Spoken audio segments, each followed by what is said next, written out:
আজকে হচ্ছে মানিকগঞ্জের রোডে যাচ্ছি সিংড়াইয়ের দিকে, এবং সিংড়াইর থেকে আরও 3 কিলোমিটার সামনে যেতে হবে।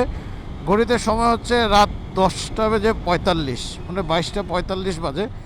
আর এই রাস্তাটা মাঝে মাঝে এতটা সুন্দর লাগতেছে, মানে একদম ছিমছাম নীরবতা, মানে আমার বাইকের ফগলাইটের আলো ছাড়া আশেপাশের কোনো কিছু দেখা যাইতেছে না। আবার কিছু দূর যাওয়ার পরে আবার দেখা যায় যে সামনে থেকে বা পিছন থেকে গাড়ি আসতেছে। গাড়িটা যাওয়ার জন্য অনেক গাড়ি মেন রোড বাদ দিয়ে এই ভিতরের রাস্তাটা দিয়ে ঢোকে।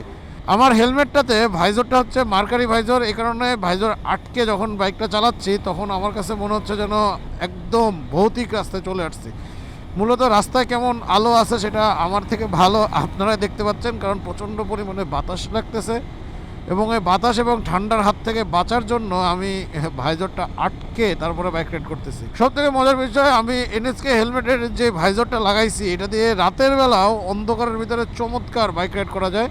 দূর থেকে গাড়ির আলোগুলা খুব সুন্দর দেখা যায়, মানে বাড়তি কোনো আলো নাই, একদম ফুল মার্কারি ভাইজরে, কিন্তু অন্ধকারে আপনি ভাইজর নামায় রাতের বেলা চালাতে পারবেন না। ইভেন ঢাকা শহরের আলো অন্ধকার হয়ে যায়, চালানো যায় না, বাট আমার এটা পরে চমৎকারভাবে বাইক রাইড করা যাচ্ছে।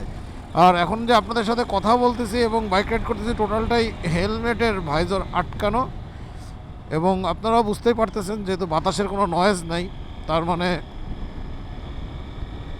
ভাইজর আটকে রাখছি।